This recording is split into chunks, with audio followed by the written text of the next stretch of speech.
৬৯ সংখ্যক ৰাষ্ট্ৰীয় স্কুল গেমছৰ একটিক্সত অসম সন্তানৰ সাফল্য।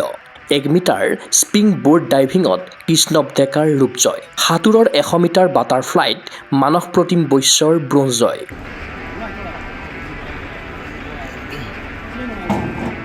যোৱা ৩০ নৱেম্বৰৰ পৰা নিউ দিল্লীৰ ডক্টৰ শ্যামাপ্ৰসাদ মুখাৰ্জী ছুইমিং পুলত অব্যাহত আছে ৬৯ সংখ্যক ৰাষ্ট্ৰীয় স্কুল গেমছৰ একটিক্স event.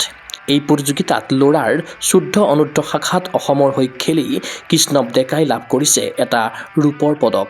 ১ metre spring board diving ইভেণ্টত এই সাফল্য লাভ কৰিছে শংকৰদেৱ শিশু নিকেতন বেতকুছিৰ ছাত্ৰ কৃষ্ণৱে। ইফালে অসম সাঁতোৰ দলৰ প্ৰশিক্ষক হিচাপে দায়িত্বত আছে সুৰেশ ৰংচন, মমী বৰ্মন আৰু বাবুল গুৰুং। ৰূপজয়ী কৃষ্ণৱ ডেকাই সৰুসজাইৰ অৰ্জুন ভোগেশ্বৰ বৰুৱা ক্ৰীড়া প্ৰকল্পস্থিত ডক্টৰ জাকিৰ হুছেইন একুৱাটিক কমপ্লেক্সত প্ৰশিক্ষণ গ্ৰহণ কৰি আছে। আনহাতে কেন্দ্ৰীয় বিদ্যালয় সংগঠনৰ হৈ সাঁতোৰত প্ৰতিনিধিত্ব কৰি ল'ৰাৰ ১৭ অনুৰ্ধ শাখাত ব্ৰঞ্জ লাভ কৰে মানস প্ৰতিম বৈশ্যই। ১০০ মিটাৰ বাটাৰফ্লাইত ৫৮.৯০ ছেকেণ্ড সময়েৰে মানসে লাভ কৰে এই সফলতা। ক্ৰীড়া অনুৰাগীৰ আশা অসমৰ সাঁতোৰবিদৰ এই বিজয় যাত্ৰা হওক অপ্ৰতিৰোধ্য। এই বাটেৰে গৈ ৰাষ্ট্ৰীয়ৰ পৰা ক্ৰমে আন্তঃৰাষ্ট্ৰীয় পৰ্যায়ত জিলিকি উঠক অসমৰ উদিত সাঁতোৰ প্ৰতিভা। News desk report Google sports NA।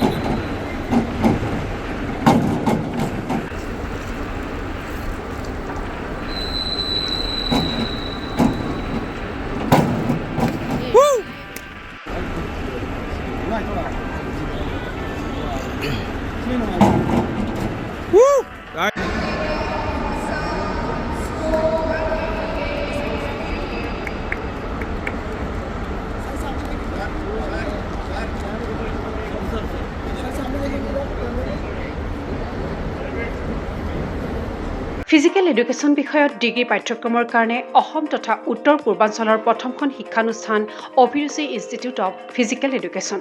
২ বছৰীয়া ফিজিকেল এডুকেশ্যনৰ BPEd পাঠ্যক্ৰম আৰু 4 বছৰীয়া BPES পাঠ্যক্ৰমৰ বাবে নামভৰ্তি চলি আছে।